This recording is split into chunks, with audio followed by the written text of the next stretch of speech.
Hola, ¿qué tal? Sean todos muy bienvenidos a un nuevo episodio de Full Autor. El día de hoy vamos a tener una conversación muy interesante junto al señor Óscar Quirós Lagos, a quien damos la bienvenida y le agradecemos la oportunidad de poder conversar junto a nosotros. ¿Cómo estás, Óscar? Muy bien, Eduardo. Feliz de estar aquí. Ya me siento como casa cada vez que me invitan. Así es que no puedo decir que no me siento grato. Muy por el contrario. Precisamente te iba a decir nuevamente por acá, pero ya como en un formato un poquito más tranquilo, porque se nos había ocurrido tener la posibilidad de conversar contigo un poquito más allá del mundo, de las carreras, del mundo del trail running, de las competencias, de los viajes. Queríamos retroceder en el tiempo contigo y ir haciendo un poco de historia. De alguna manera siempre tenemos la posibilidad con nuestros invitados de decir, oye, ¿de qué vamos a conversar hoy día? O sea, conversar, Vamos a conversar sin zapatillas. Conversar sin zapatillas Sin contigo. zapatillas. Bien. Qué buen título, qué buen título. Sin zapatillas con Óscar Quirós. Óscar Quirós, de Cunco, la zona de Temuco, ¿no es cierto? 63 y algo, este año cumple 64 años. Los mismos que hay entre Temuco y Cunco.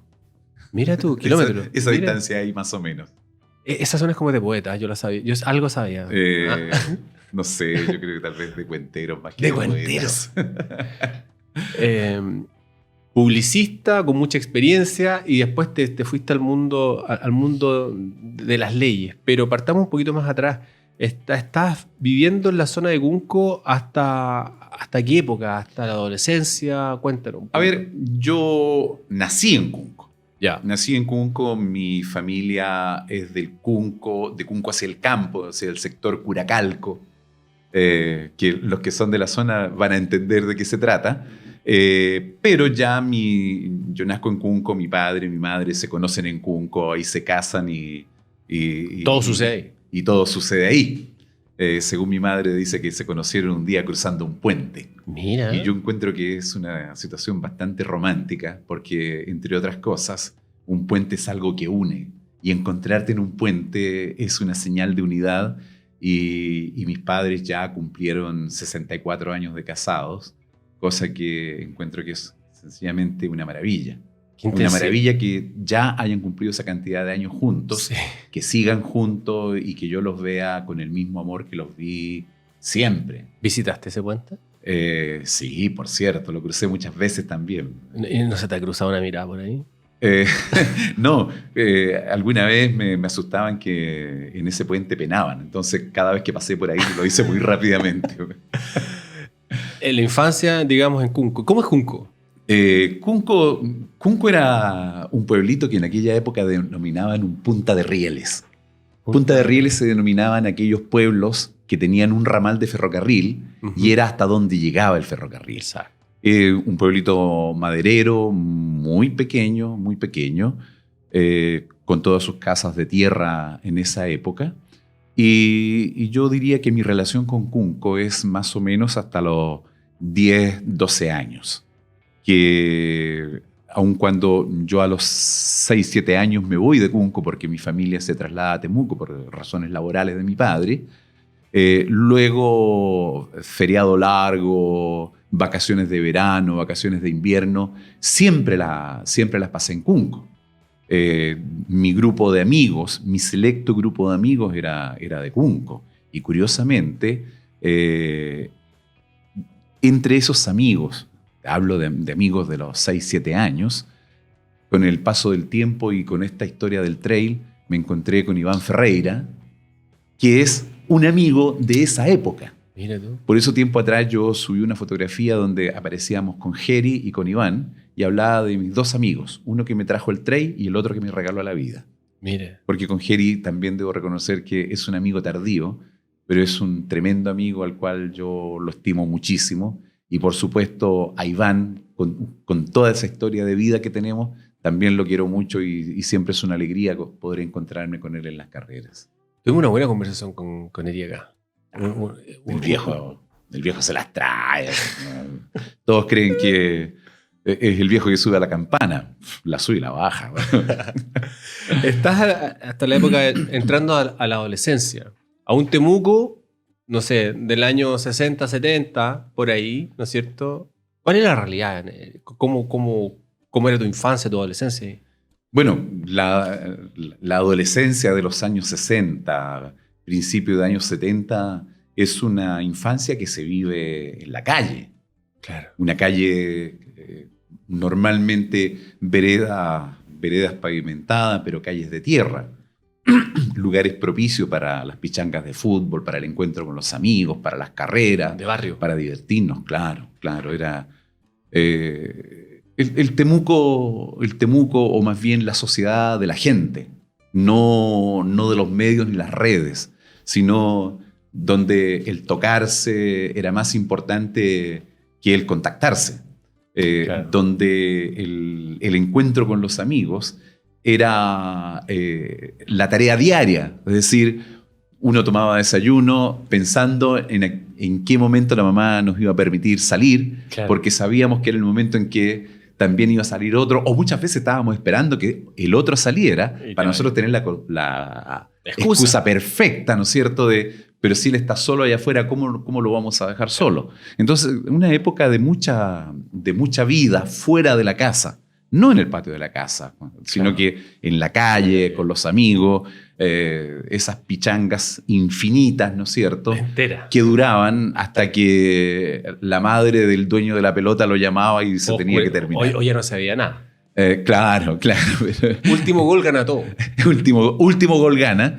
Y a veces sucedía que los que iban perdiendo 10-0 terminábamos ganando 1-0. Épico. Claro. Y Sí, llegás, sí, pero sí, ahí sí, transpiradísimo sí. a bañarse y al sobre. Y satisfecho. Claro. Satisfecho. No siempre a bañarse, a veces directo al sobre. Bueno. Y ahí, bueno, pichanguero por lo que veo. Bueno, es que yo creo que el primer acercamiento que tiene la gente común y corriente es precisamente tras un balón de fútbol. Claro que es precisamente ese balón de fútbol que te trajo al deporte y luego te deriva a otras disciplinas, como Sí. fue en el caso mío. Yo, salvo un par de excepciones, nunca fui futbolero, salvo esas pichangas. Ya. Esas pichangas vespertinas o matutinas o de todo el día. Pero no, el fútbol no fue... el fútbol sin duda es una pasión que tengo, pero como observador, como espectador, me gusta mucho lo que ocurre en torno al fútbol. Conozco muchas historias de fútbol, porque siempre me interesó. Ahí estaba el Green Cross de Temuco. Esa es toda una historia. Lo que existía en Temuco era Club de Deportes Temuco. Eso es el original. Ese es el original. Club de Deportes Temuco, que jugaba en el Estadio del Bajo o el Estadio del Liceo de Hombres. Club de Deportes Temuco, en una final en la segunda división, contra O'Higgins, pierde esa final cuando Rancagua. todo estaba aspectado para que subiera a primera división. Eso es hacia fines del año 63, 64. Puedo confundirme. Y por otra parte, estaba Green Cross, que era un equipo de primera división. ¿En paralelo? En paralelo, Green Cross, un equipo de Santiago, aparentemente formado por residentes de la colonia británica. El nombre. Tanto es así que se le conocía como el equipo de los Pijes. Mira. Pues bien, don Germán Becker, alcalde de la época, un prohombre notable en la ciudad de Temuco, ¿no es cierto?, y presidente de Club de Deportes Temuco, y que había hecho toda una campaña para construir el estadio municipal que hoy día, renovado y todo, existe en el mismo lugar que Con lo su construyó. nombre. Bueno, me parece un merecido homenaje que le hayan puesto su nombre, si él fue el creador de todo eso. Bueno, él, ante la frustración, por una parte, de no poder subir a primera división con Club de Deportes Temuco, pero por otra parte, con un Green Cross quebrado y a punto de desaparecer, hace las gestiones para unir estos dos clubes. La unión. Y ahí nace Green Cross Temuco. Bien. Y fue un hecho bien simpático. Nosotros nos entreteníamos en esa época escuchando radio. Yo soy un hombre de radio, escucho mucha radio. No ¿Tienes voz de radio? No escucho música en radio. A mí me gusta escuchar radio, las conversaciones, las noticias, los comentarios, los análisis. Para mí la radio es fundamental. Amo la radio. Y bueno, y en esa época la radio era la que nos enteraba de todo lo que sucedía.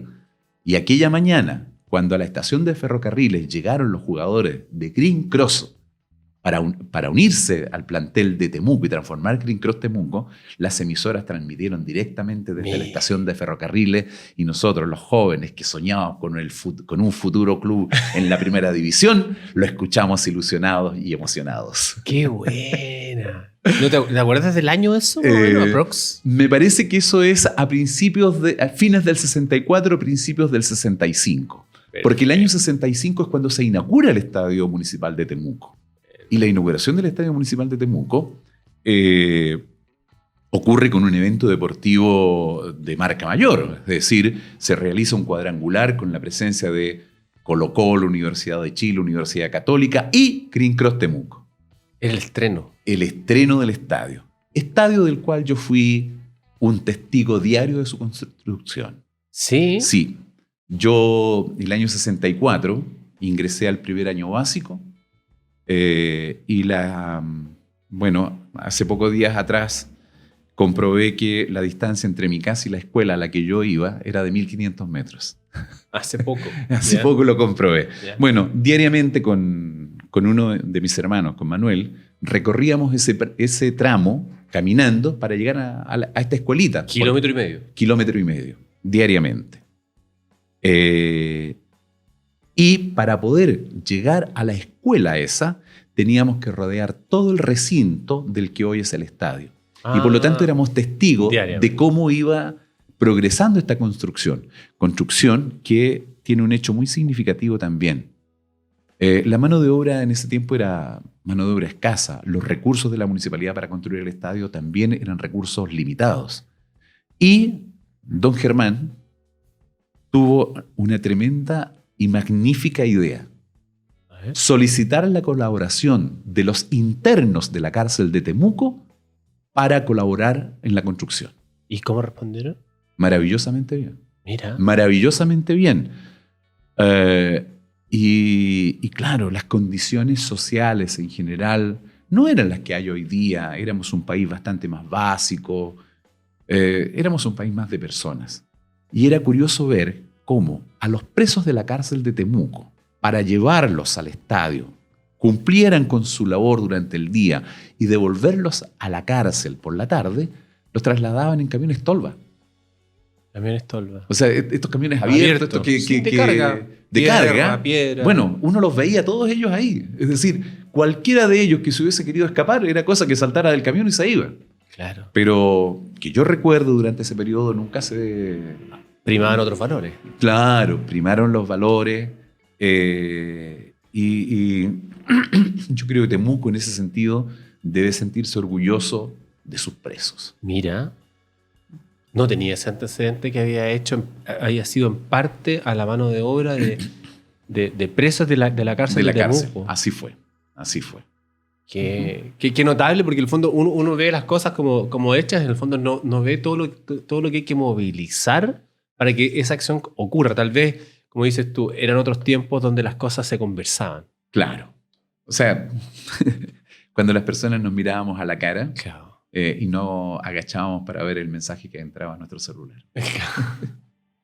Qué bonita historia la del estadio. Y con luces y todo, ¿cómo se llama? Se inaugura y ahí parte la historia de Green Cross Temuco. Yo lo conocí después, cuando habían estos álbumes. Las láminas, sí. Y una sin duda, de Green Cross. Este es el de Temuco. Como estaba el de la aviación, el de Lota.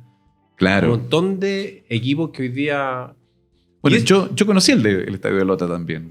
Y eso de alguna manera ocurre en la ciudad, la moviliza, porque son visitas de alguna manera importantes. La gente, son eventos que de alguna manera son súper relevantes. Además que era una época en que existían los famosos clásicos universitarios. Recuerdo. Que eran representaciones... magníficas, claro.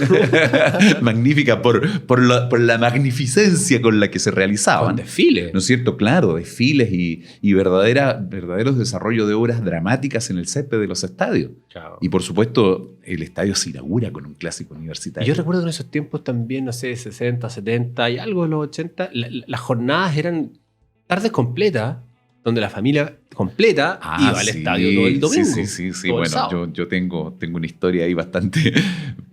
yo llego a Santiago el año 76. 76.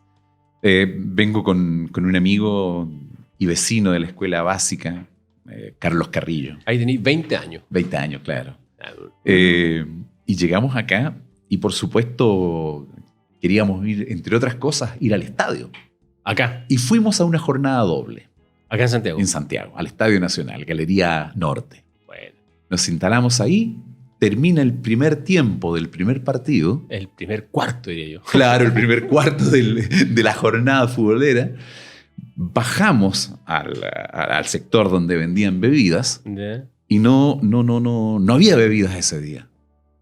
No había cerveza y lo único que había era unos botellines individuales de vino manquehuito. Manquehuito. ¿Los vendían en el estadio? Los vendían en el estadio. Bueno, de hecho, en esa oportunidad era lo único que había. Y mi amigo me dice... El espumante. El espumante. Y mi amigo me dice, ¿y si nos tomamos un manquehuito? Yo no he tomado nunca. No, me dice, yo he tomado y son bien ricos. Bueno, nos tomamos uno con sed. Y por lo tanto ese fue al seco. ¿Te tomarías otro? ¡Wow! Sí, por Y ni supuesto. siquiera terminó el Y nos partido. tomamos el segundo manquehuito y nos fuimos a ver el segundo tiempo del primer partido. Faltaban otro partido completo. Eduardo, despertamos cuando estaba iniciando el segundo tiempo del segundo partido. ¿En serio? Se quedaron dormidos. Nos emborrachamos y despertamos cuando estaba empezando el segundo tiempo del segundo partido. Bueno, por lo menos se quedaron hasta el final. Sí, no tuvimos otra alternativa. Oye, de alguna manera el fútbol, esa actividad deportiva, marcó episodios bonitos en tu vida. Sí, sin duda. Pero te reitero, no lo practiqué. No, pero No lo practiqué. era parte de tu... De mi vida, de tu actuar. sí. ¿Cómo no recordar ese mundial del año 1970? Brasil. México. México 70, en que recién había llegado la televisión a Temuco. Por supuesto, no todos los hogares tenían televisión. Había hogares donde cobraban entrada por ir a ver televisión bueno. al lugar.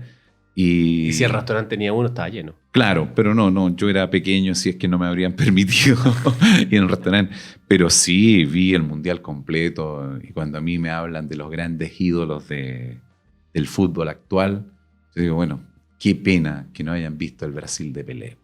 Mira. Porque no solo era Pelé. O sea, Pelé es superlativo. Es superlativo. Yo vi jugar a Maradona en el primer partido que viene a Chile cuando jugaba por ¿Argentino? Por Argentinos Juniors. Recuerdo. Cuando Leonel Herrera de Colo-Colo, cada vez que pasó por el lado de él, lo levantó de una patada. Se lo pregunté a Leonel Herrera por qué lo hizo. Se lo pregunté. Sí, señor. Hace como 2 años atrás, en la esquina de la Plaza de Armas, me encontré con él y le pregunté, con mucho respeto, don Leonel, ¿por qué le pegó tanto a Maradona cuando vino la primera vez? Porque era la única forma de pararlo. Era la única forma. de pararlo. Imparable. Pero por sobre él, y con todo el respeto que me merece Maradona, por sobre él yo creo que están Pelé, Jairzinho, Tostado, Gerson. Qué maravilla. Que son Carlos Alberto, que son de aquella... ¿Te gustaba el fútbol, Oscar? No, yo te he dicho, me gustan las historias en torno al fútbol. Claro. Soy, es que el fútbol tiene eso, soy un consumidor de historias de fútbol. Pero en general el deporte tiene eso. En realidad muchas actividades tienen eso, tienen esa cultura alrededor. Pero gatilló algo, ese afán de historias de fútbol a ti en decir, bueno, me gusta el deporte, practico bicicleta, practico karate. Yo creo, yo he pasado casi por todos los deportes. ¿En serio? Sí. Pero sí yo debo reconocer que a pesar de que siempre me gustaron los deportes, no cabe duda de que tengo un mentor deportivo que es fundamental en mi vida. Pero que no solo es fundamental en mi vida como deportista, sino que también como persona. A mí quien me incentiva a practicar atletismo, a jugar básquetbol e incluso voleibol, fue Mi profesor de música en la escuela básica. ¿De música? Mi profesor de música. ¿Y por qué? Porque, bueno, él respondía a la vieja guardia de los profesores, ¿no es cierto?, en que ellos te enseñaban de la vida. Claro, no era la asignatura el tema. Eran esas personas que con su sola presencia ya estaban cumpliendo su función de enseñar. Claro. Te enseñaban, no porque te dijeran usted tiene que vestirse aquí, así o asá, pero tú los veías a ellos y ellos eran tus espejos. Tú querías ser como ellos, tus profesores, tus profesoras, muchos de ellos con vocación normalista, es decir, aquellos que habían salido de sexto preparatoria para ingresar a una escuela normal a estudiar para ser profesora. En ese tiempo no se hablaba de estudiar pedagogía, se hablaba de estudiar para ser profesor. Y él... Qué bueno. Nunca lo vi practicando deporte, pero de alguna manera él siempre nos incentivó. Él generó un foso de arena, él puso unas barras, él nos hacía jugar básquetbol. El mismo profesor de música. Y eso sin desmerecer a los otros profesores, pero él es el que nos marca. El profesor de música, fotógrafo, deportista, él nos llevaba a las competencias de atletismo, pero además era nuestro fotógrafo. Yo todavía en algunas ocasiones subí una foto que tengo de esos años en que practicábamos atletismo en Temuco. Y él, el mismo que me incentivó a correr, el mismo que nos apoyó a correr, era el mismo que nos sacó esa fotografía. Entonces, para mí, él es determinante, además de mis padres, en mi desarrollo como persona y como deportista. El espíritu.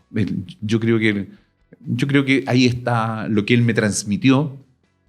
Me marca muy profundamente. ¿Fuiste amigo de la familia de ese profe? No, porque de alguna manera a los profesores uno los idealizaba y los veía como lejanos. Los veía como lejanos. Entonces difícilmente yo habría tenido la matudez de tratar de ser su amigo. Claro. Y no pierdo la esperanza de algún día poder encontrarme con él y decírselo. Yo creo que de alguna manera se lo estáis diciendo. Pero no se lo he dicho a él. Ah, claro. Y tú eres de mirar a la cara. Sí, no, de mirar a la cara, de abrazar a las personas, de sentirlas, y cuando siento que las quiero, decirle que las quiero. Yo creo que no hay que perder el tiempo. Es verdad. Porque pasa todos los días.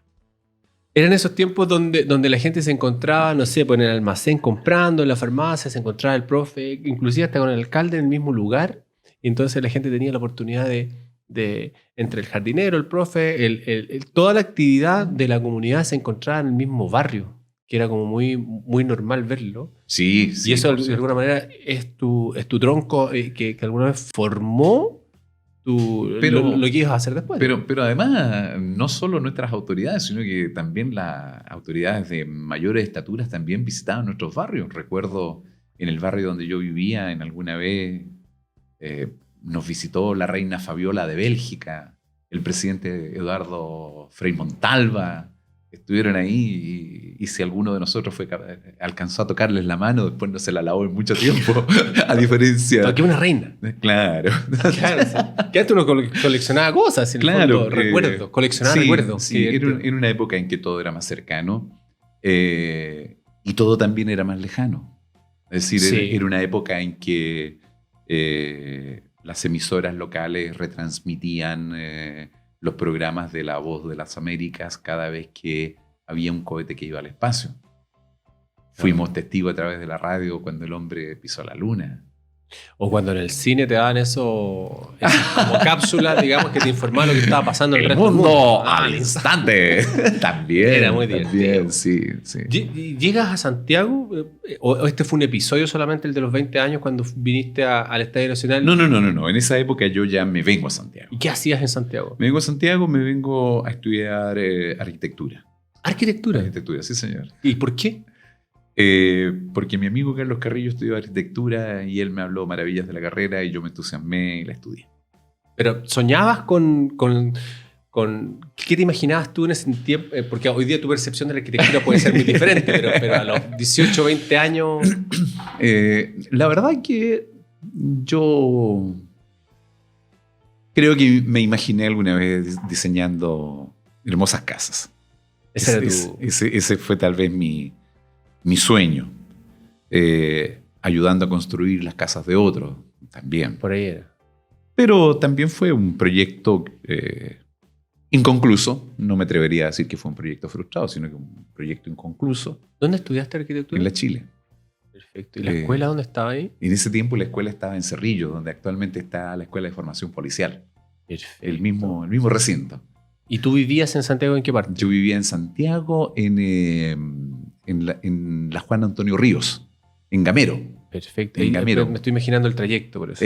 Sí, teníamos que llegar desde Gamero me parece que en la Valle Negrete. ¿La Valle Negrete? Llegábamos a Teatinos con Moneda y ahí teníamos la posibilidad de tomar un bus grande que era Nueva México, que venía por Cerrillos y doblaba, venía por Teatinos y doblaba por ahí, en la Alameda, o la Manuel Moncerrillos. Que pasaba por estos barrios. Que pasaba por estos barrios y que era una liebre, ¿no es cierto? Que cuando tenías que ir con tus maquetas y cosas así, era un suplicio. La Manuel Moncerrillo terminó, era una verde, ¿no?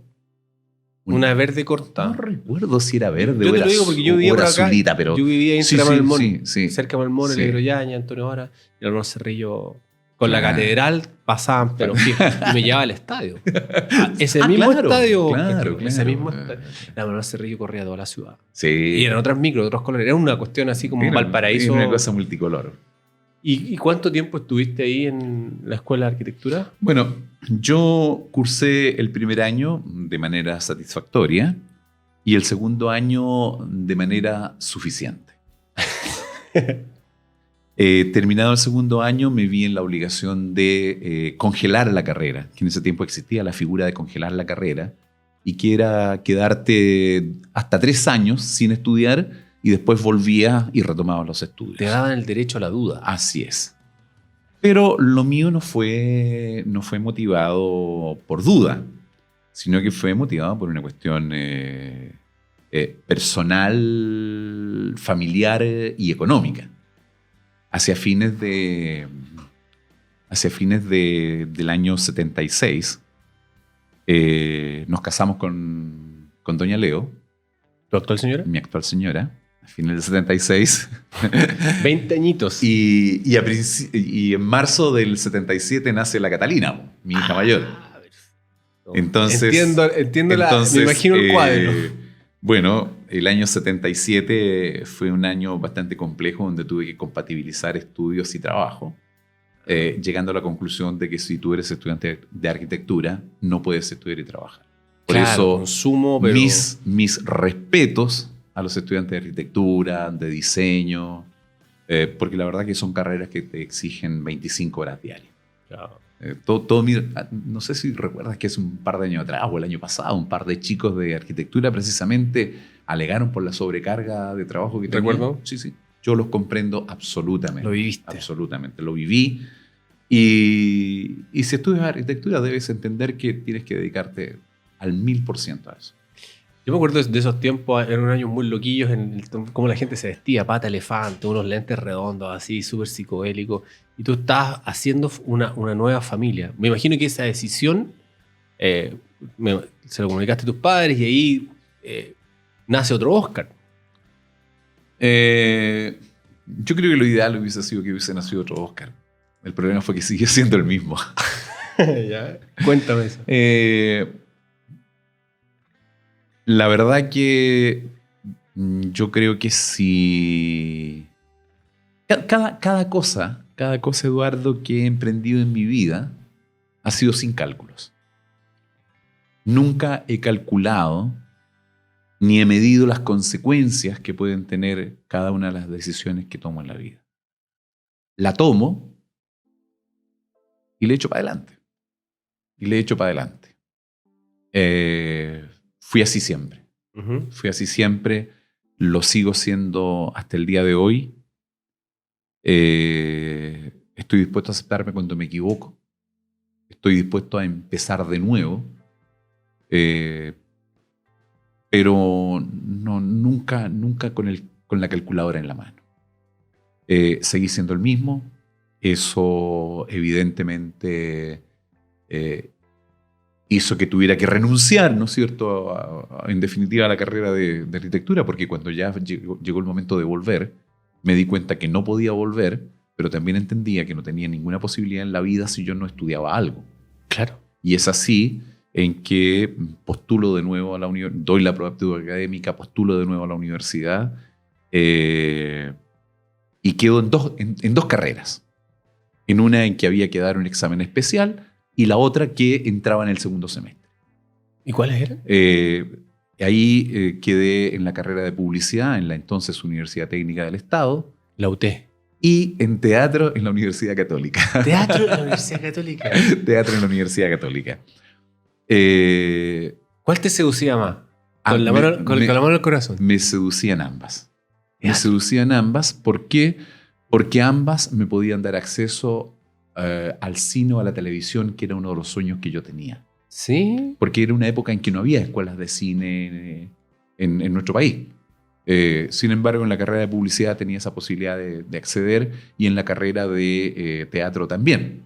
Publicidad en la UT es lo que fue después derivando al tecnológico. En el tecnológico de la UT. Sí, me acuerdo. Que en esa época funcionaba acá en Patronato. Patronato, después, tiempo después, casi en el 2000 se fueron para... Así es. Para lo que es a la Casa Central. Exactamente. Ahí estudié publicidad. Como publicista... Tomaste la decisión y te fuiste a estudiar publicidad. Me fui a estudiar publicidad. Porque en ese tiempo, junto a un amigo que era diseñador teatral, nos dedicábamos a hacer decoración de interiores. Pitutos. Ahí hay que meterle y era un momento a la familia. Año 80. Año $80. 39 pesos. Así es. Me acuerdo. Teníamos bastante trabajo. Y nuestros compromisos laborales los teníamos hasta el mes de julio. Entonces, pensar en entrar a estudiar teatro en marzo era impensable porque tenía que dejar botado mi trabajo. Y mi familia dependía de mi trabajo. Por lo tanto, me decidí por publicidad, por una cuestión temporal, más que nada.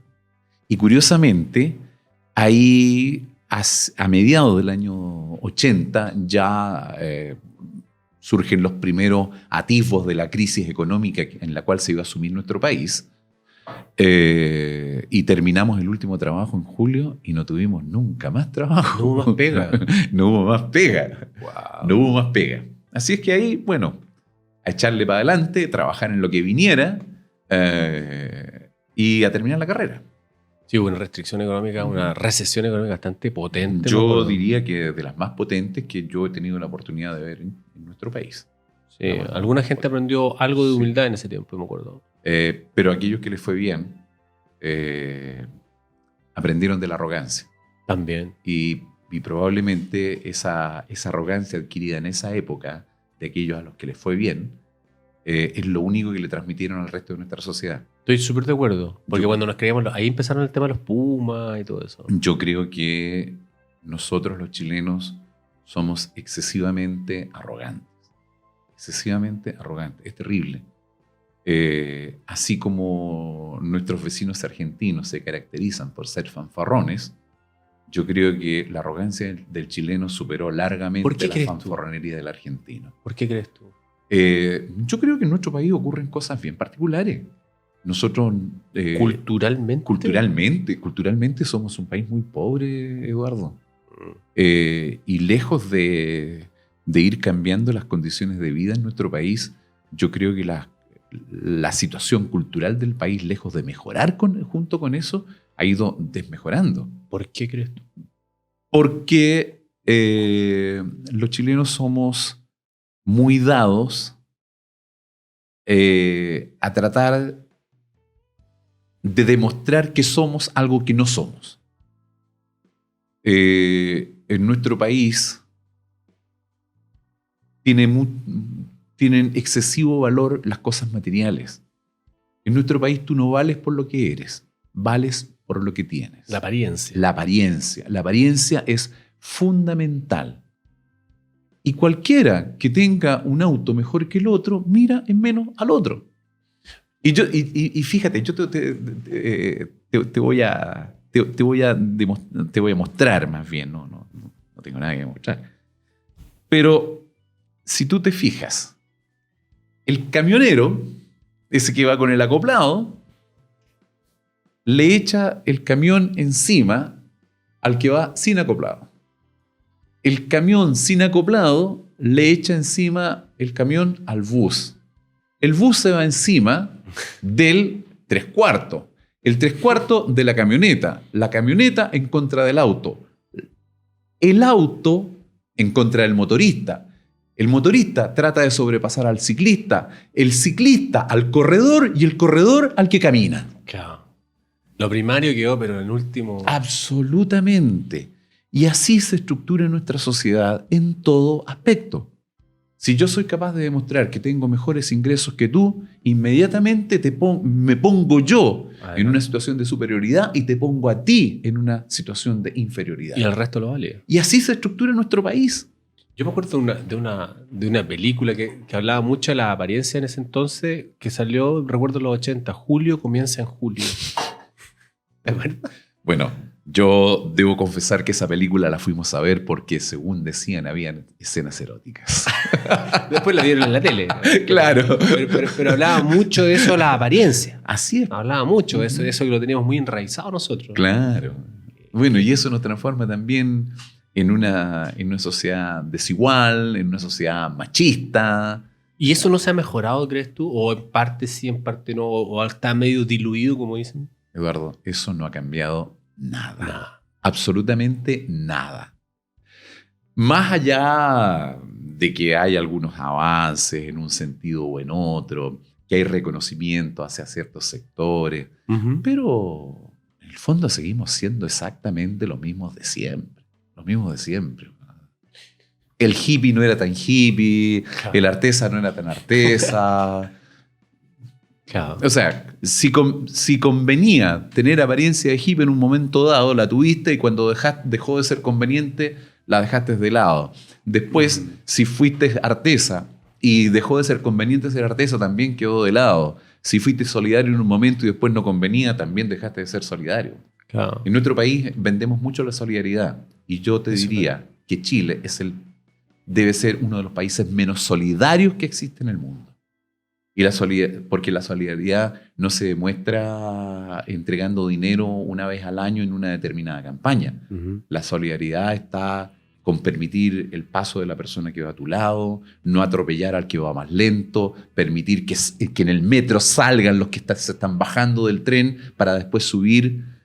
Eso es solidaridad. Es decir, seamos todos uno, funcionemos como cuerpo. Lo que no puedes tú, lo puedo yo. Lo que no te está permitido a ti, me está permitido a mí. Tal vez te lo puedo traspasar para que también te lo permitan a ti. Pero obviamente que todos buscamos privilegios independientes de lo que pase con el que está al lado nuestro. ¿Te queda alguna esperanza de que podamos mejorar algunos de esos aspectos? No. ¿No? No, ninguna esperanza. Muy por el contrario. La velocidad. Y lo que ha pasado en este último tiempo en nuestro país, y en el cual no quiero entrar, solo me ha dado desesperanza. Óscar Quiroz, entraste a un mundo también en esos años, no sé, 20, 80 y algo, a pitutear. Había que pitutear para poder mantener la familia. Y en ese entonces, ¿entras un poco al mundo del espectáculo? Yo de alguna manera venía del mundo del espectáculo. Para mí el mundo del espectáculo nunca fue ajeno. Porque con este mismo profesor con el que ¿cómo se llamaba el profesor? Don Edgardo Morales. Edgardo Morales.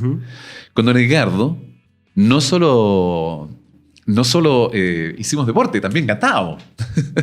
Cantábamos.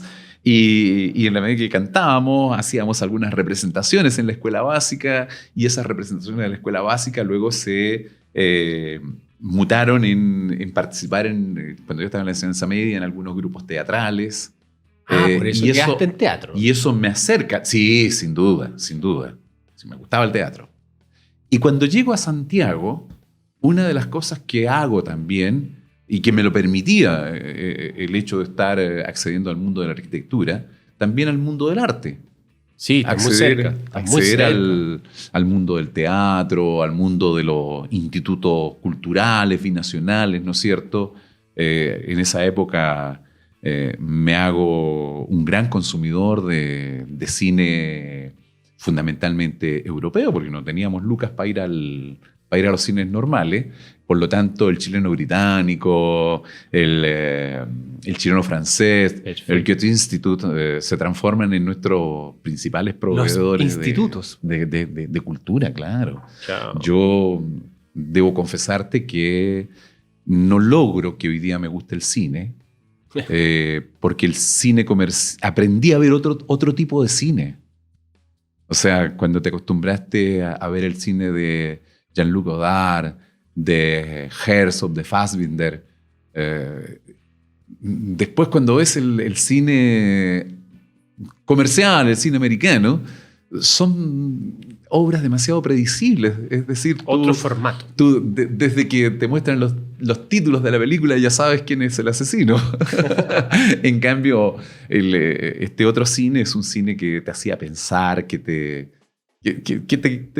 quebraba la cabeza para poder entender la película. Y cuando adquieres esa dinámica, después como que es insatisfactorio la propuesta que te hacen. Sin desmerecer, obviamente, a los grandes directores del cine americano. ¿Y esta sensibilidad artístico-cultural te llevó a este mundo, de alguna manera? Sí, tuviste que trabajar. Me lleva a este mundo. Trabajé construyendo escenografías, haciendo utilerías en algunas compañías de teatro acá en Santiago. Y también en este hacer distintas cosas, en algún momento tuve mi propio conjuntos de muñecos e iba los fines de semana a los cumpleaños a hacer funciones de títeres. Sí, ¿la hacías todo tú? Claro, si esa es la gracia del titiritero.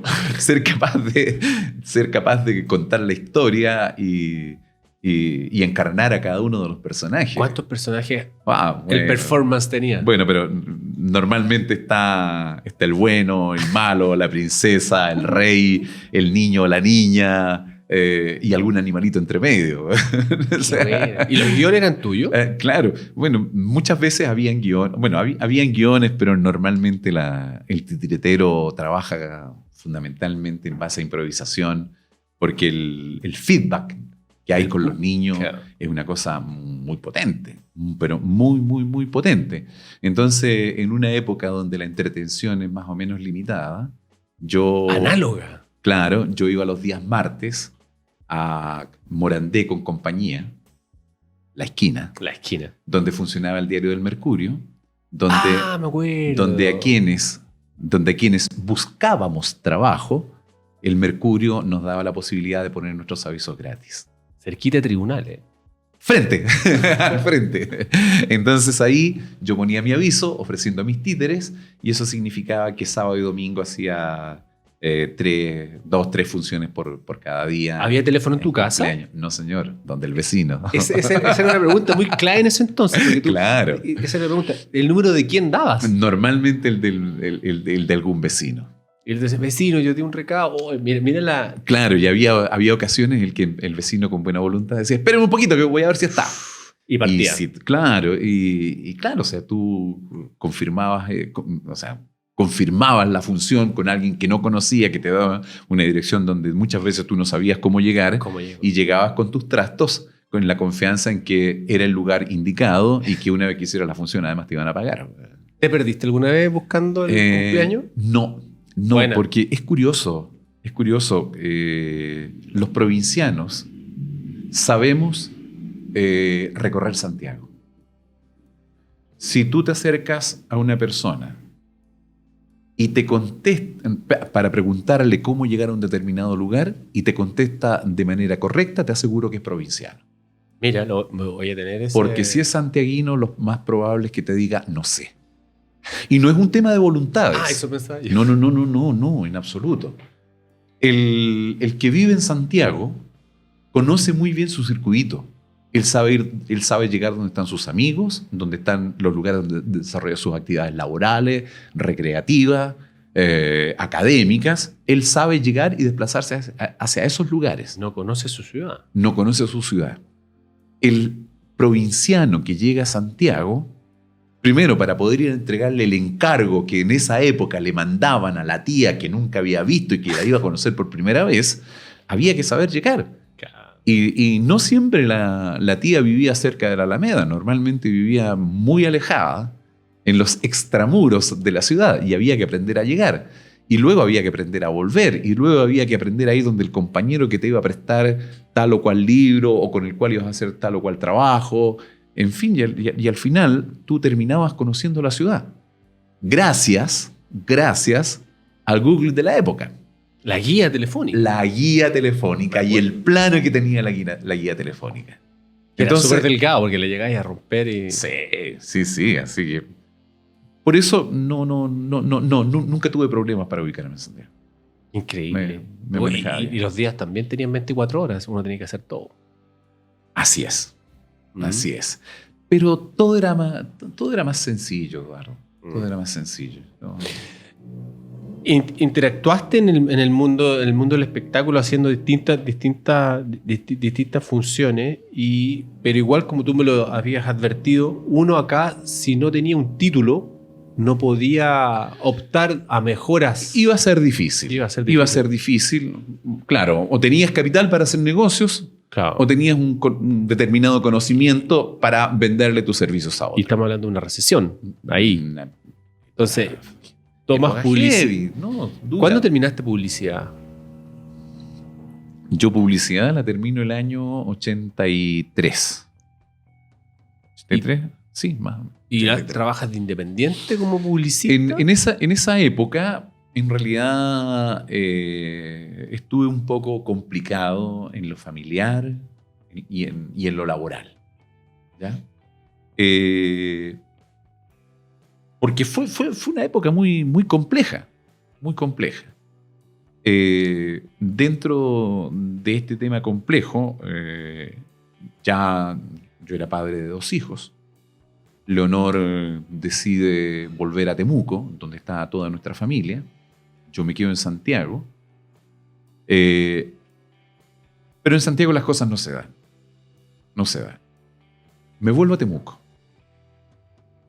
Vuelvo a Temuco y me encuentro con un amigo con el cual habíamos sido compañeros en la enseñanza media. ¿Qué año fue eso? Año 85, principio del 85. Ahí yo salí del colegio. Bueno, mi amigo se alegra de verme, él de profesión obstetra, pero dedicado a los negocios de ropa. Mira. Y me ofrece ayudarme para que yo me establezca en Temuco. Y en entre medio, yo ya me había iniciado de alguna manera en la producción de espectáculos, estando en la misma universidad. Yo era parte de un grupo que producíamos un vino concierto, no un café concierto, sino que un vino concierto, que se llamaba La Gallina Bohemia, que era de los estudiantes de publicidad. Pero eres la norteza, tú. ¿Ah? Ni lo uno ni lo otro. Tenía una foto con Morral y esas cuestiones, ¿no? Sí, por cierto, sí, esa era la imagen del momento.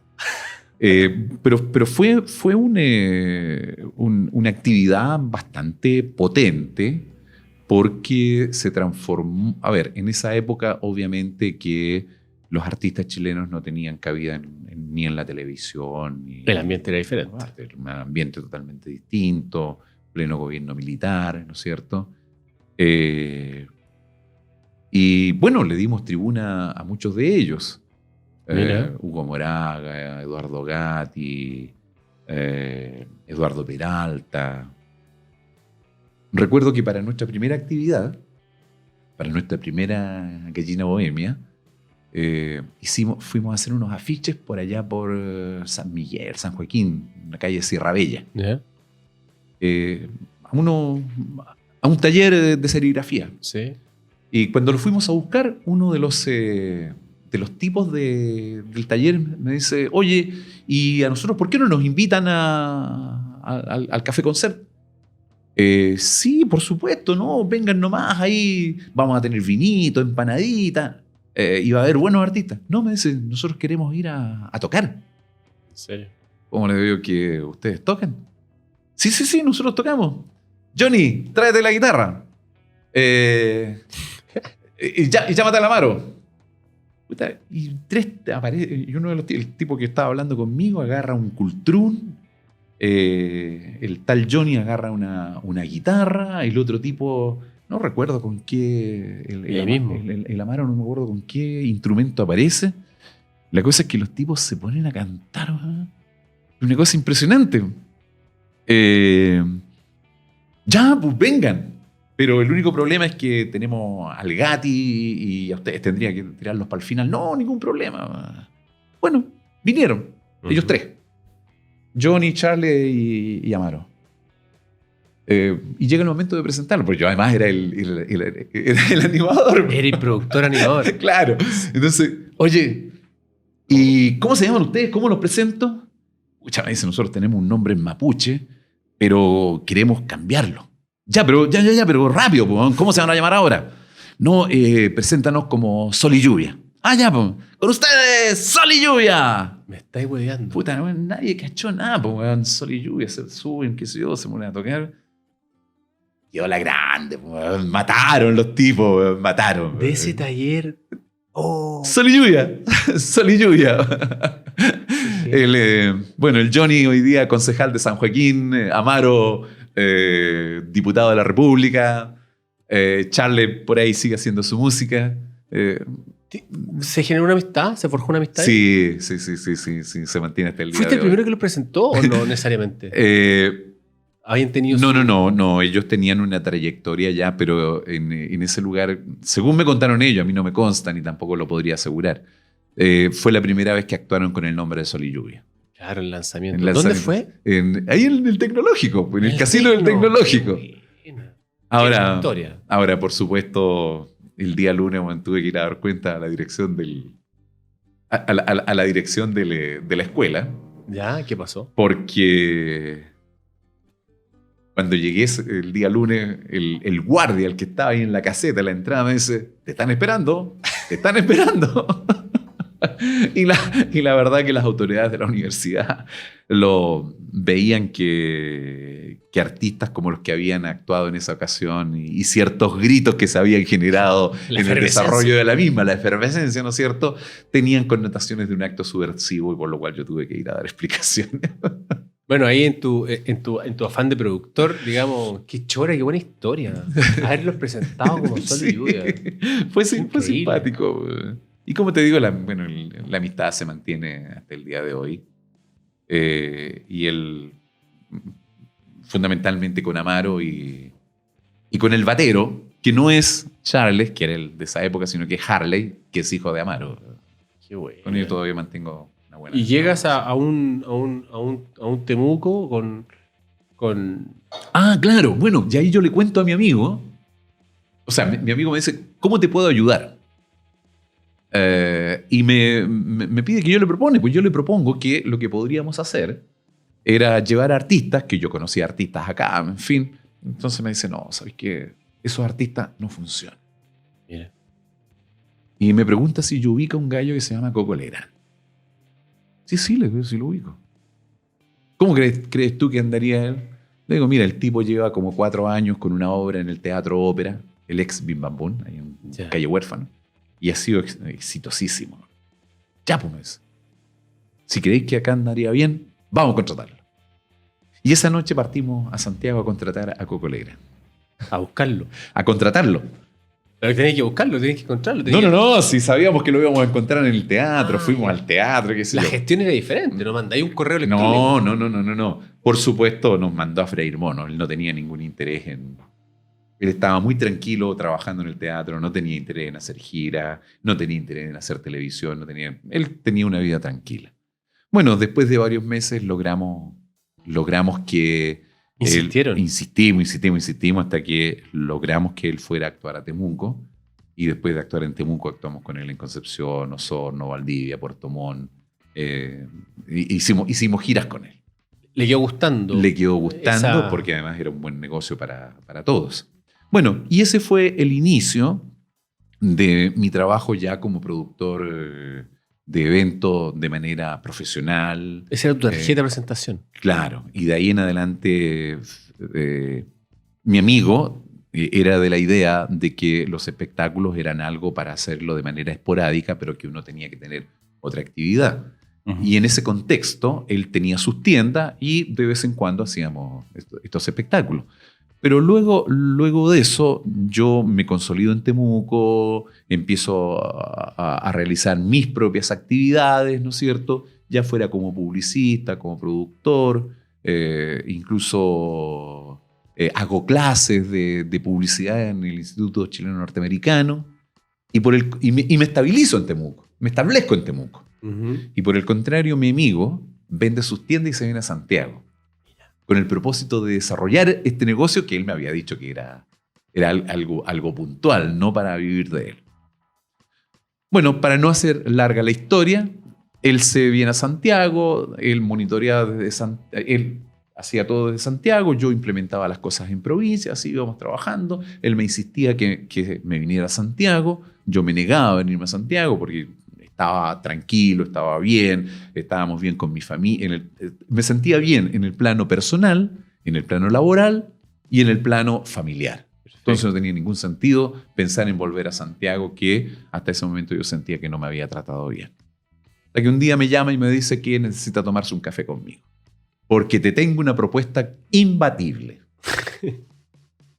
Nos juntamos y la propuesta imbatible era: tengo un contrato con Silvio Rodríguez, necesito que te vayas a Santiago para que hagamos la producción en el Estadio Nacional. ¿Qué año era eso? Año 90, principio del 90. Yo fui a ese concierto. El concierto más grande que ha habido en Chile. Pero qué increíble. El concierto más grande que hubo en Chile. Estaba repleto. No te voy a dar antecedentes. Dejémoslo ahí. Bueno, y eso significó que definitivamente yo me viniera a Santiago. Es que claro, que mi amigo formaron una empresa que se llamó en esa época Providencia Televisión, y donde entre el año 90 y el año 2000 estuvimos a cargo de los principales eventos musicales que se hicieron en el país, incluyendo Guns N' Roses, Metallica, Paul McCartney y todos los demás. Y todos los demás. Las medias producciones. O sea, sí. Se faltó traer al Rod Stewart nomás. El Rod Stewart fue antes. Sí, me acuerdo. Antes fueron Rod Stewart y Cyndi Lauper. Y de ahí en adelante todos, excepto Michael Jackson. Y cuéntame, ¿y en ese Providencia estaban en la comuna de Providencia efectivamente? Sí. En ese tiempo las oficinas estaban en Pedro de Valdivia y Simón Bolívar. Por ahí estaban. Perfecto. ¿Cerca del Nacional? Cerca del Nacional, que era casi nuestra casa. Pero luego, bueno, mi amigo desde que se vino a Santiago, su intención siempre fue hacer televisión. Hicimos algunos proyectos de televisión, pero como no éramos conocidos en el medio, ni nosotros conocíamos cómo funcionaba el medio, los pilotos que hicimos terminaron guardados y no prosperaron más allá. Pero su afán por hacer televisión nunca decayó. Y es así como en el año 95, 96, no lo recuerdo bien, llevamos a cabo un proyecto junto con un cineasta que era Leo Cochin para desarrollar canales de música de televisión por cable. Canales de música de televisión. Claro, y así es como nace un canal Vía X, Burlitzer y luego Zona Latina. A partir de ese proyecto. O sea, hay, en esa idea, porque mi amigo también entendía que el negocio de los espectáculos en vivo no era un negocio eterno y que también era de muy alto riesgo y que la televisión evidentemente tenía menos riesgo, daba mayor estabilidad y se podía proyectar en el tiempo. Y es así como él hasta el día de hoy sigue con su empresa y que, ¿no es cierto?, administra un canal que se llama Vía X y otro canal que se llama Zona Latina. Sí, lo oigo perfectamente. Entiendo que hoy día están también en otras plataformas. Sí. Pero eso es, yo he visto que ambos canales han sufrido algunas mutaciones desde ser canales reproductores de videos musicales, también se han transformado en canales de producción y de opinión. Claro. Opinión, sí. Oye, no te la tiró fácil, ¿ah? En ese entonces. O sea, figuras de ese tamaño como Silvio Rodríguez, para que tú, o sea, tú decías, oye, estamos hablando de algo más bien, entre comillas, sin desmerecer nada, Claro. doméstico, manejable, a un espectáculo de un... Sí, que era toda una pero expectativa.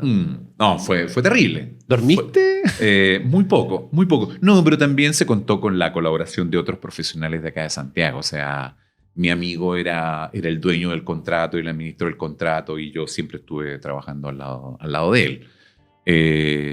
Pero era curioso porque no se podía entender que un tipo que no lo conocía a nadie, Claro. que no tenía ningún tipo de relaciones en el medio, pudiera haber conseguido el contrato de Silvio Rodríguez. O sea, y mientras las especulaciones desde de ciertos sectores políticos podían sostener o presumir que pertenecíamos a un, no sé, a los organismos de seguridad de la época. Claro. Otros pensábamos que éramos del brazo económico de todos Manuel te Rodríguez. confían, Todos desconfiaban, todos te tironeaban para todos lados. Y ese mismo y esa misma, no sé, esa misma actitud lo llevó a tocar, no sé, pues traer gente de otras latitudes, Guns N' Roses, o sea, tocarle el timbre, decirle, hola, somos de Chile, bla, bla. Claro, bueno, pasamos a formar parte del circuito sudamericano. Oh, qué bueno. Que, ¿no es cierto?, combinaba Argentina, Brasil, Chile, ¿no es cierto? ¿Hacías deporte para poder mantenerte cuerdo? No, señor. En esta vida de productor nocturno. Yo la carrera de arquitectura la dejo a los 22 años, la abandono. Hasta ahí hice deporte. Ya.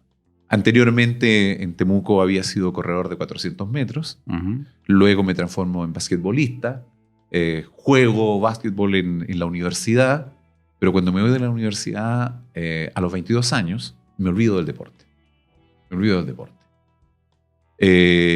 Cosa que recién vuelvo a retomar a los 52 años. O sea, desde los 22 a los 52 pasaron 30 años en que no hice absolutamente nada de deporte. ¿Tu vida era saludable? No, para nada. Para nada. O sea, recién me preguntaste si para Silvio Rodríguez habíamos dormido algo. Dormimos muy poco. Y el trabajo de producción es un trabajo que tú sabes a la hora que lo inicias, pero nunca sabes a qué hora vas a terminar. Muchas veces eran las 10, 11 de la noche y sentías que te dolía el estómago y la cabeza, y recién en ese momento te dabas cuenta que no habías comido nada durante el día. Wow. Y por lo tanto había que ir a comer, y te comías lo que encontrabas y en las cantidades que encontrabas. Por lo tanto, de sano no tenía nada. Y por supuesto, como la historia de muchos corredores de trail, también fui un obeso de más de 100 kilos. Más de 100 kilos. Así es. ¿Te gustó esa época de productor? Me gustó para esa época. Para esa época. Si hoy día me invitan a producir algo, creo que me instalaré en la vereda del frente.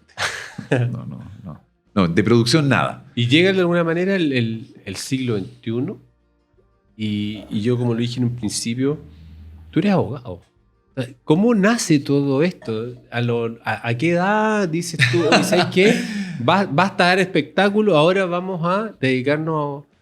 No fue así. ¿Cómo fue? No fue con un basta. Hoy día yo creo que la producción de espectáculo está regulada y normalizada. Todo el mundo sabe cómo hay que hacerlo, y lo más probable es que una producción en el Estadio Nacional se pueda hacer por teléfono, sin ningún problema. En ese tiempo ni los productores sabíamos cómo hacerlo, ni las autoridades sabían cómo regularlo. Perfecto. Eso me obligó de alguna manera a aprender los aspectos legales que tenía la producción. Y un buen día, conversando con el abogado de la empresa, él me sugirió que por qué no estudiaba Derecho. ¿Por qué te lo sugirió? Porque él empezó siendo nuestro abogado, siendo muy joven. El día que juró, él se transformó en nuestro abogado. Yeah. Pero luego creció como abogado, incluso creció como figura política, por eso no lo voy a nombrar. Ajá. Y cada vez se le hacía más difícil atendernos, pero siempre nos atendió. Siempre nos atendió. Entonces muchas veces me decía que yo preparara las cosas. Yo las preparaba, yo las aprendía, se las presentaba a él y él me daba el visto bueno. ¿Cómo se llama ese ayudante? Que el que tienen los abogados cuando... El tinterillo. Claro, sin querer serlo me transformé en su tinterillo. O procurador. Hoy día le llaman procurador, pero el tinterillo El tinterillo, claro. El que se las da de abogado sin ser abogado, el tinterillo. Que generalmente es un estudiante. Normalmente, o alguien que estudió y no se tituló. Perfecto. Bueno, y él me sugiere que por qué no estudio Derecho. Y en ese tiempo ya se daban las condiciones. Estudio Derecho en la Universidad Bolivariana. ¿Vespertino? Vespertino, ¿no es cierto? Elegí esa porque era de las que cobraba más barato y me quedaba camino a mi casa. Pues yo tenía que pensar en trabajar y luego irme a mi casa. Y la elegí y logré en 5 años terminar la carrera. Y una vez que me titulé, mi propio amigo de la empresa esta, yo siempre estudié con el propósito de aportar desde el mundo jurídico, Claro. ¿no es cierto?, a la empresa. Una buena herramienta. A la empresa. Debo reconocer que mi amigo me dio todas las facilidades del mundo para que yo pudiera estudiar. Qué bueno.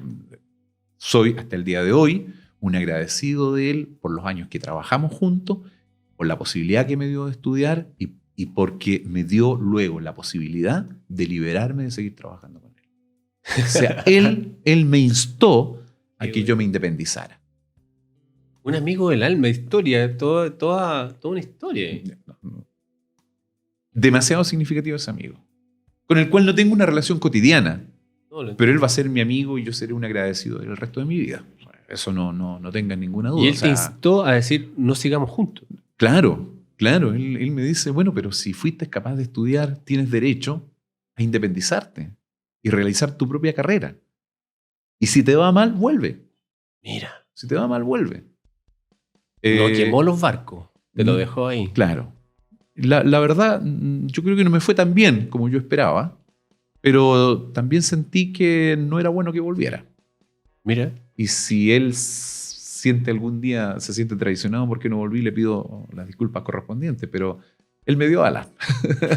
Él me dio alas. Es responsable, que se haga responsable de haberme dado alas. Y terminas, te instan a independizarte. ¿Te independizas efectivamente? Me independizo efectivamente. ¿Y por qué tan importante? ¿Por qué tan importante que me independice? Uh-huh. Porque cuando yo me independizo, suceden varios hechos en mi vida que son súper relevantes. Yo estudié en la universidad en paralelo con mis hijos. ¿Ya? En mi casa había 3 estudiantes universitarios. ¿Tus dos y...? Mis hijos y yo. Claro. Terminamos relativamente juntos. Me libero de un trabajo que era muy absorbente. 7x24. 7x24, ¿cierto? Termino una carrera cuyos horarios no son exigentes. Y de pronto me doy cuenta que tengo tiempo para mí. Mira. O sea, de un día para otro sentí que mis actividades laborales terminaban y que luego había un tiempo ocioso. No conocías eso. Yo llevaba 30 años sin conocer eso. 30 años sin conocerlo. De los 20 a los 50. De los 22 a los 52. Entonces digo, bueno, pero tengo que ocupar este tiempo. No me voy a ir a mi casa a vegetar. Uh-huh.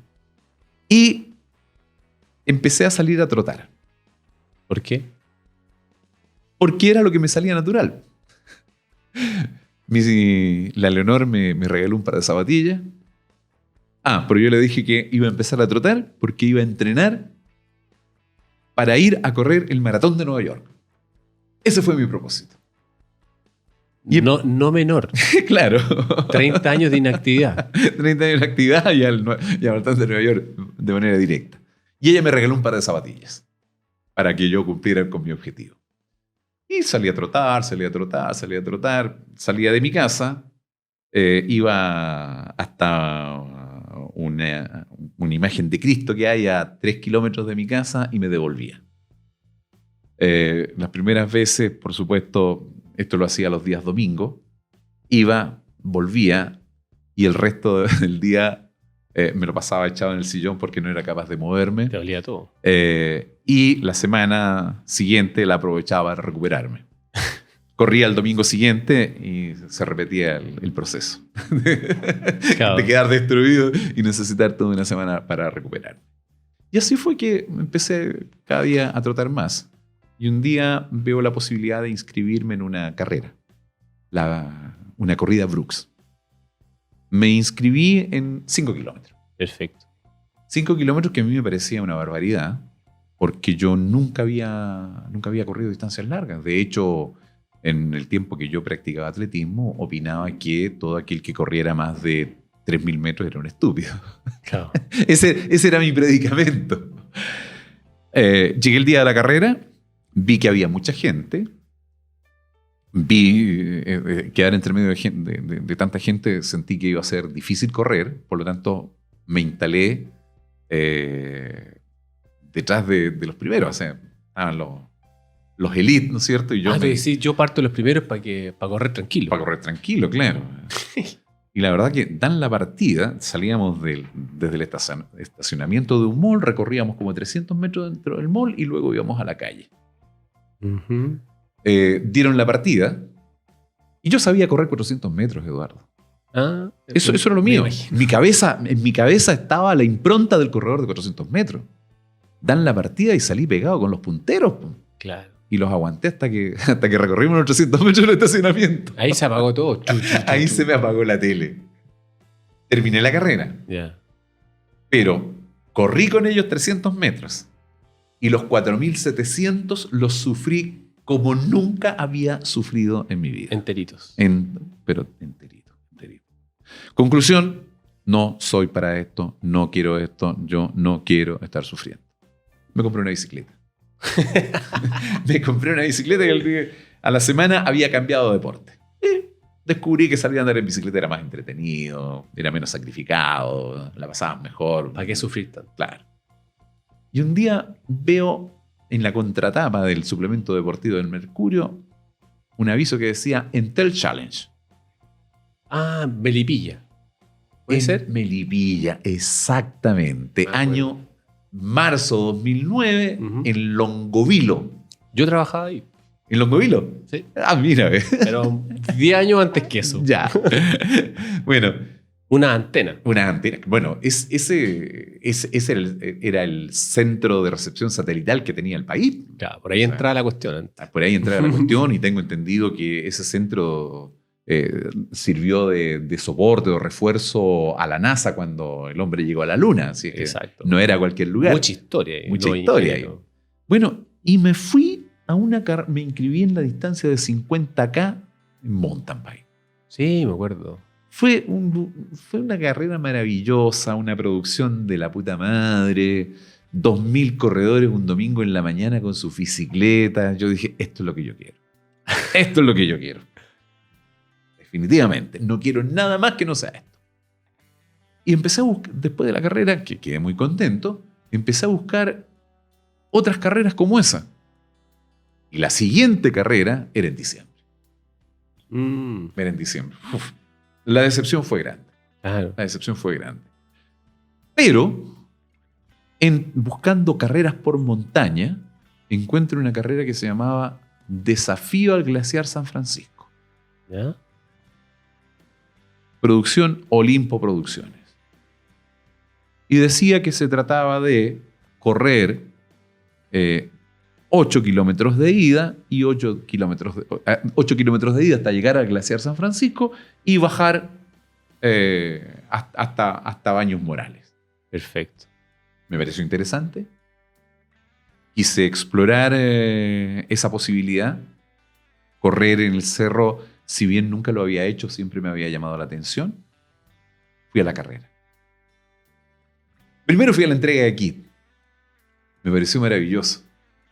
Me pareció maravilloso. Te entregaban una bolsa con cosas donde venía tu número, venía tu polera, una polera manga larga. Yo aluciné con todo eso.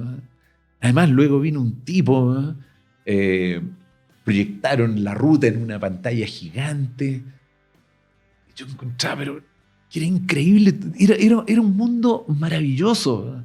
Dijeron que no se preocuparan si llevaban niños porque iba a haber una guardería para los niños, el precio de la inscripción incluía el almuerzo. Yo dije, ¿cómo me he perdido todo este tiempo esta maravilla? Fui a la carrera. Ya. Mi experiencia para correr 16 kilómetros fue que el sábado anterior salí de mi casa, subí una cuesta y volví completando 13 kilómetros. Ese fue tu entrenamiento. Mi entrenamiento, y con eso yo quedé listo.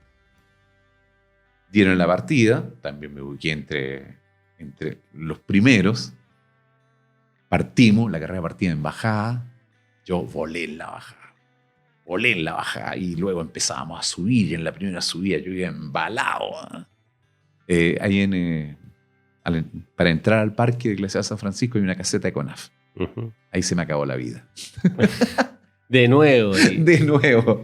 En la caseta de CONAF me pasaron todos y subí a duras penas. Yo no entendía cómo no podía correr. Si veía que otros corrían, yo no podía correr y era más o menos plano. Yo no entendía eso de que en cerro caminar y correr es igual de válido. No. Yo quería correr y no podía y sufrí. Y dije, bueno, no importa, voy a llegar arriba porque en la vuelta los voy a pasar a todos. En bajar yo sí que voy a correr. Bueno, cuando traté de bajar era imposible correr. O sea, si era difícil correr subiendo, bajar corriendo me di cuenta que era peor todavía. Bueno, terminé a duras penas la carrera, segundo lugar en la categoría, me llenaron de premios, qué sé yo. Y de ahí en adelante descubrí que mi vida iba a entrar en una nueva etapa. Mira. Ahí descubrí que en mi vida iba a haber un antes y un después. Y definitivamente así fue. Definitivamente así fue. Esa fue mi carrera de entrada al trail, del cual nunca más me he ido y espero nunca irme. Pero nunca irme. Yo creo que he pasado por todas las etapas que pasa un corredor de trail. De la primera etapa lleno de lesiones, de la etapa obsesionado por los primeros lugares, la etapa competitiva, de mirar con recelo al que tienes al lado. Cuando estaba en esa plena etapa competitiva, un día salimos a correr con Christian Sieveking, súper ultramaratonista. Y yo le conté de los progresos que yo estaba teniendo, de lo orgulloso que yo me sentía, de que estaba ganando, que le había ganado a este, que le había ganado al otro. Y el viejo me quedó mirando y me dijo, viejo, ¿sabes qué? No tenés idea de lo que te estás metiendo. No tenés idea. ¿Por qué? Le digo yo, ¿tú creéis que estos me van a ganar después? No, me dice, que eso no tiene nada que ver. Esto no se trata de eso. Esto se trata de correr. Esto se trata de ver qué tan capaz eres. ¿Cuáles son tus desafíos? Pero tus desafíos no son el otro. Yo, la verdad, las cosas me cayó mal. Me cayó mal que me dijera eso. Sentí que me estaba desincentivando. Envidioso, claro, porque además ya le estaba empezando a ganar. Pero te quedó ahí. Y hasta el día de hoy le doy vuelta.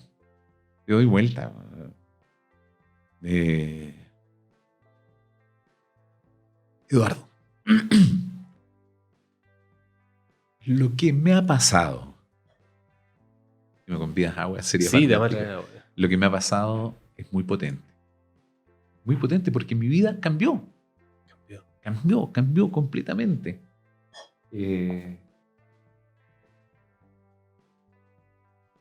Debe ser porque estoy viejo. Debe ser porque ya empezamos a transitar el último tramo. ¿Lo sentí así?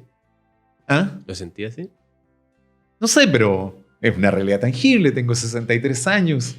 Ya no voy a ser campeón olímpico a los 21, eso lo tengo claro. Pero creo que la vida A partir del trail empieza a tener otro sentido, o a mi vida le empiezo a encontrar el sentido real. Un sentido que no tiene que ver con competir con el otro. Exacto. Un sentido que tiene que ver más con el amor, con la amistad, con el cariño, y no necesariamente con el esfuerzo ni el rendimiento físico. Donde te empiezas a dar cuenta en la vida qué es lo importante y qué es lo accesorio. Uh-huh. ¿Cuáles son las cosas esenciales? ¿Y cuáles son las cosas prescindibles? Yo no sé qué tan mejor puede ser mi vida si tengo un mejor auto. Entiendo. Pero sí sé que mi vida puede ser mejor si voy más veces al cerro.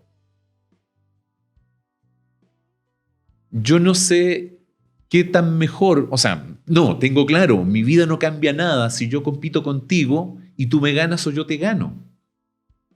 Pero sí mi vida cambia si puedo compartir contigo, si puedo conversar contigo, si podemos tener sueños comunes. Porque a pesar de los años no he perdido mi capacidad de soñar, sigo soñando. Qué bueno. Hace unos días atrás, Pablo Garrido me decía, viejo, cuídate, te queremos por mucho tiempo. Y yo le decía, solo por hincharte las pelotas voy a correr hasta los 80 años. Así que cuídate tú también. Cuídate tú también. Por lo tanto, Eduardo, si tú me preguntas si yo hago trail porque amo correr, probablemente no ame correr. Probablemente correr no sea lo que más me guste. Correr es parte de. Yo no siento que estoy practicando deporte. Ah, mira. Yo siento que estoy realizando una actividad deportiva. Qué buena diferencia. Pero es una actividad deportiva que tiene que ver con lo físico, pero fundamentalmente tiene que ver con lo social, con las interacciones que podemos tener entre las personas. Yo creo que muchos de mis amigos corredores, bueno, se matan de la risa. Recuerdo, porque normalmente yo voy conversando en las carreras. Con el que se me cruza, converso. Llegó a ser hasta ridículo hace 2-3 años atrás en Futangue, en esa subida de los 1000 peldaños donde todo el mundo se iba muriendo. De repente me encuentro con el viejo Sidekin y nos hemos puesto a conversar de los nietos. Con el mismo que Con el mismo viejo Sidekin. Nos hemos puesto a conversar de los nietos y los demás pasaban, nos escuchaban, se mataban de la risa, nos tiraban tallas. ¿Le has traído tú esa conversación a él? Me acuerdo de eso que me dijiste. No, yo con él no hablo. Yo no quiero hablar con viejos. Prefiero hablar con gente joven. ¿Te gusta relacionarte con gente joven? ¿Te dan energía, como dicen?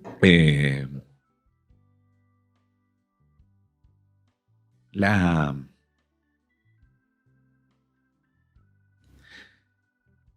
gente joven con la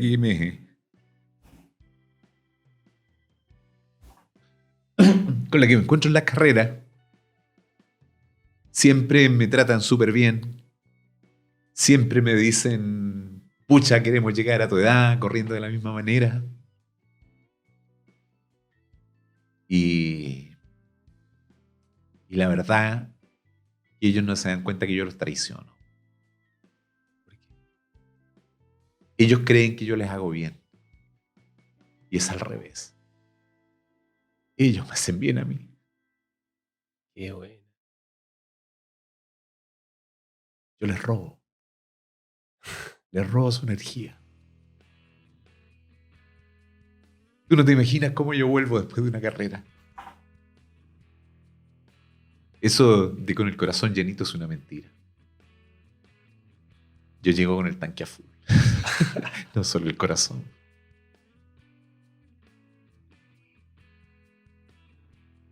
Y eso yo no lo puedo calificar como parte de la competencia. ¿No? Claro. Está ajeno, es lejano a mí. Pero a lo mejor pagaste el precio por recibir este nivel de amor, de energía. Porque todo tiene un precio en la vida. A lo mejor No, sin duda. con tu historia, yo digo, tú pagaste el precio. No, yo creo que estoy al día. ¿Se entiende? Sí. Nos trajiste Silvio Rodríguez. Hace un tiempo conversaba con mi señor y yo le decía, yo no sé a qué voy a las carreras. Yo no sé si voy porque quiero conocer el lugar, porque quiero recorrer un lugar bonito, no sé si lo hago porque quiero intentar subirme al podio, traerme una medalla, un premio, o voy por el cariño de la gente. Y conmigo han sido tan generosos que yo creo que voy por el cariño de la gente. ¿Qué te dice ella? Ella me mira, ¿no? Ella sabe que estoy loco. Sí. Pero apañado, ¿ah? Con esta tremenda historia. Sí. Bueno. ¿Qué más queda con estos 16 años que le prometiste a Pablo Garrido que lo iba a hinchar hasta los 80? ¿Qué están en ti? Bueno, yo... A ver. Cuando nosotros empezamos corriendo, o sea, cuando yo partí en el trail, me encontré con un grupo de corredores. Corredor chileno. Uh-huh. Ahí estaba, bueno, el impulsor de eso fue Rodrigo Morgado. Ahí estaba el Seba Hernández. El Seba Hernández. Me acuerdo. Alan Briones, Pato Pinto. Alan también me acuerdo. Cristian Barró. El mismo Renzo Santoro. Pablo Garrido también eran como de esa época. Nelson Sepúlveda, la Loreto Elizondo, la Jenny Galá. Un montón de gente de la que, a lo mejor de alguno de ellos soy injusto y no me acuerdo de sus nombres. Uh-huh. Y íbamos a los cerros, hacia el sector de La Huitrera, Huinganal, eran los sectores que habitualmente íbamos a entrenar. Y a mí me empezó a gustar tanto esta disciplina que un día dije, sueño con un día en que los cerros estén llenos de corredores. Y esa situación se transformó para mí en un desafío. Mira. Promover el trail. Y yo creo que a mí lo único que me queda en el trail es promover el trail. Promover el trail. Donde esté presente nuestro respeto hacia los grandes corredores, nuestra admiración hacia los grandes corredores. Uh-huh. Y nuestro más profundo respeto hacia aquellos que se rompen el culo por tratar de terminar una carrera independiente de cuál sea su distancia. En el trail no sobra nadie. No sobra nadie. Nos falta mucha gente. Pero no para que tengamos competencias más grandes, sino que porque no tengo ninguna duda que el trail nos hace mejores personas. Y el mundo necesita mejores personas de lo que somos hoy día. Y en la medida que la gente vaya a los cerros, van a ser mejores personas. Y si cuando bajemos del cerro somos mejores de que cuando subimos, en nuestro entorno nos vamos a transformar en entes positivos, en entes que van a colaborar y que van a ayudar a la transformación de los demás. Mi sueño de ver más gente en el cerro tiene que ver con ver mejor gente. Enorme desafío. Que seamos mejores. Enorme desafío. Y esa tarea que la he asumido en forma individual, en mi cruzada, sí. En la que podré tener éxito o fracasar, pero es mi cruzada. Este año, o ya desde el año pasado, la he ido materializando a través de la posibilidad de asistir a distintas carreras que no son precisamente las grandes carreras que hay en Chile, las cuales yo las valoro enormemente, pero del mismo modo que valoro esas carreras, también valoro las pequeñas. Este verano, corrí en Cumbarbalá, el trail astronómico. Una maravilla, imagínate partir de un centro astronómico nocturno, en la noche. Luego de esa carrera me fui a correr a Purén Indómito. Fantástica la carrera. Después de eso, volvimos para el norte y nos fuimos a correr a Huasco. Corrí en Huasco. De Huasco volví para el sur a correr el Trail Fundo Coyico en Valdivia. Y claro, no se trata de andar arrancando de Santiago, así es que también hace un par de semanas atrás estuvimos corriendo el kilómetro vertical, que es una disciplina con la cual no estoy familiarizado, pero que lo encontré fantástico. Sí. Yo, después de eso pienso que todos los traileros, independiente de las distancias que ellos corran, deberían vivir la experiencia de un kilómetro vertical. Estoy de acuerdo. Es un pending que tengo. Es independiente de lo que uno sepa hacer. No. Es increíble lo que se vive ahí. Ahí es uno contra la naturaleza y se acabó. Claro. Y se acabó. Uno contra la altimetría. Y no hay más. Y bueno, y este fin de semana acabo de correr probablemente una de las carreras más lindas que hay en Chile, que fue el Cañi. Hay como de locales. Claro. Aprovecho las carreras que hay en Temuco, cerca de Temuco, porque al mismo tiempo paso a visitar a mis padres, que gracias a Dios aún viven. Entonces tengo la excusa, no sé si la excusa es ir a verlo o la excusa es la carrera, pero aprovecho de hacer las dos cosas. Pero, Eduardo, siempre con el objetivo de compartir con la gente, de compartir las experiencias, de transmitirle lo que he vivido. No lo que sé, porque probablemente de trail yo no sepa nada, pero sí he vivido trail. He vivido el trail. Porque además yo siento que el trail hay que vivirlo. Uh-huh. El trail no es algo... el trail no se corre. No se corre, el trail se vive. Hay muchas circunstancias en una carrera de trail que la hacen distinta a una carrera de calle. En la carrera de calle, con todo el respeto que me merecen los corredores de calle, el objetivo solo es la meta. En el trail, el objetivo es el paso siguiente. Tú nunca sabes con qué te vas a encontrar. Nunca sabes con qué te vas a encontrar. El paso siguiente debe ser siempre nuestro objetivo. Pero nunca olvidarnos tampoco de nuestro entorno. Si tenemos la posibilidad de correr en lugares maravillosos, pero que no son lugares maravillosos solo por sus vistas, sino que también por sus vibraciones.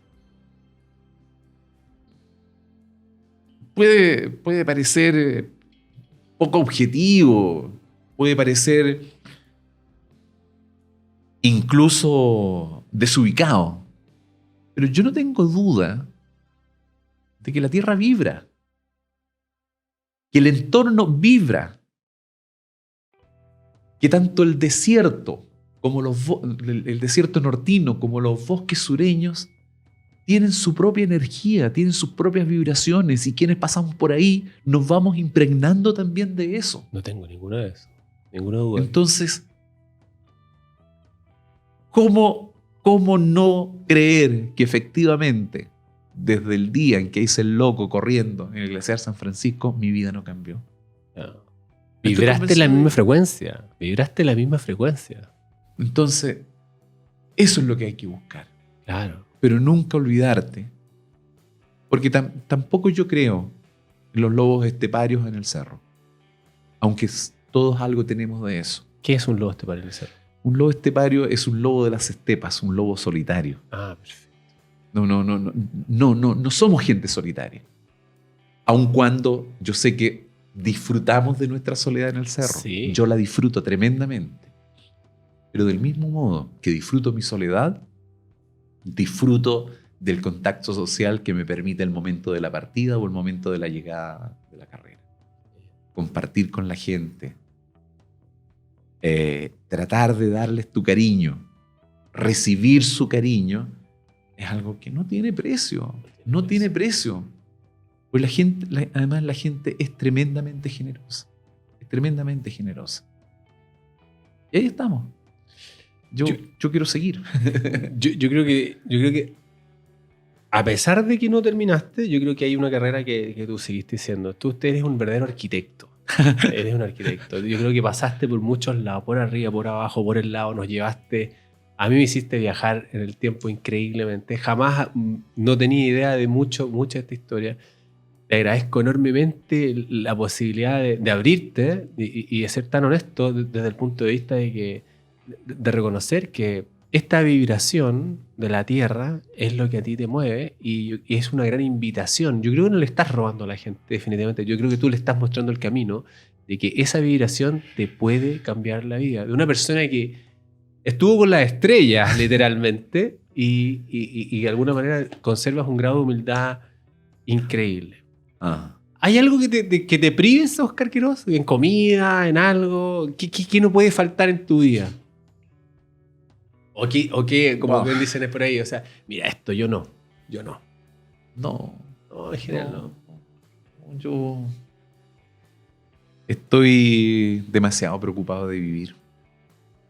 Estoy demasiado preocupado de vivir porque siento que me va a faltar tiempo para vivir todo lo que yo quisiera vivir. ¿Has empezado a escribir un libro? No. Estoy en eso. No. Muchos amigos me han dicho de la posibilidad de, es que bueno, dice. La posibilidad de escribir un libro, pero hay harta gente que ya los escribió. No, yo a veces me refiero a inclusive como ejercicio intelectual propio, porque hay gente Sí. que lo recomienda, digamos, Sí. porque ahí se abren capítulos. Sí, un día un amigo me dijo que él estaba a la espera de que yo le escribiera un libro. Le dije, quédate tranquilo.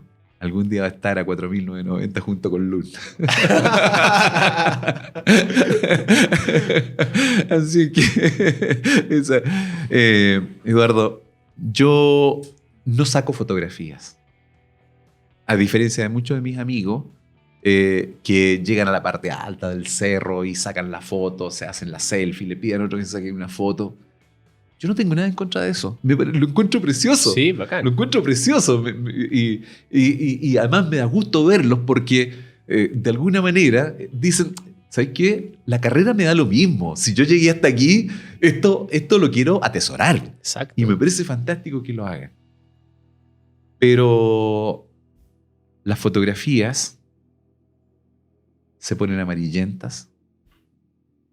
Si son digitales, se te pueden borrar. Y si las tienes guardadas por ahí, si las tienes en un pendrive, tu pendrive se puede perder. Las fotografías, las imágenes que pones acá, ¿No? no se van nunca más. No se van nunca más. Qué bueno. Y lo bueno es que cada vez que tú tienes una imagen en tu cabeza, tú no vuelves a verla, vuelves a vivir. Yo prefiero eso. El vivir cada una de las imágenes como la viví en su momento. No para recordarla, sino que para volver a vivirla. Qué conversación más inspiradora, Oscar Quiroz. Te quiero dar las gracias. Y bueno, tenemos amigos que yo creo que de alguna manera nos invitan a que ustedes sigan contando historias. En el caso tuyo, tú eres un hombre que definitivamente se enamoró de los cerros y esto te va a servir mucho. Bueno. Te va a servir muchísimo. Fantástico. Es un Banana Boat Factor 50 y te va a servir mucho. Bien. Muchísimas. Esta, no sé, yo me imagino, a mí me gusta mucho. Una Golden de Cross Cervecería que nos ayuda. ¿Tomas cerveza tú, no? Sí, señor. Heladita Sí, señor. te sirve mucho. Yo no tengo problema en beber alcohol, pero sí no me gustan los destilados. Ya. Yo soy hombre, no soy de destilados, solo soy de fermentados. Fermentado. Por lo tanto, tomo vino, tomo cerveza, tomo chicha, tomo pipeño. Claro, esa es tu línea. Esa es mi línea. Por lo tanto, la cerveza obviamente está ahí. dentro del target. Bueno, muchísimas gracias por darnos la posibilidad de conversar hoy día sin ninguna limitación. De verdad, te lo agradezco y muy sinceramente, en realidad. Fue una muy buena conversación. Gracias. Eduardo, yo te agradezco esta invitación. Yo le agradezco a los amigos que en sus casas tienen la paciencia de escucharnos. Te agradezco lo que haces por el trail. Yo sé que lo tuyo es el deporte outdoor en general, pero creo que le has dado un apoyo potente al trail y eso se agradece. Además, porque nos has permitido a los traileros conocernos entre nosotros. Y te agradezco mucho que me hayas invitado, pero también te agradezco la posibilidad de que invites, de que hayas invitado a Jerry, que hayas estado días atrás con la Sarita Mancilla. Te insisto, en el trail nadie sobra. En el trail todos cuentan. En el trail nadie es más importante que el otro. En el trail somos todas personas y somos todas personas que tenemos que construirnos a partir del cariño, de la amistad y del amor. Buenísimo. Muchísimas gracias, Oscar. A ti. Amigas, amigos, así concluimos un nuevo episodio de Full Outdoor. Hoy día junto a Oscar Quiroz Lagos. Nos vemos en la próxima. Chao, chao. Recuerda suscribirte para recibir todas nuestras notificaciones, seguirnos en redes sociales @fulloutdoor, y si quieres ver más de nuestros contenidos, lo puedes ver aquí y aquí. Aquí y aquí. Suscríbete a nuestro canal. No. Puedes ver aquí y aquí. Me salió con gallito. ¿Te recordamos cómo dije?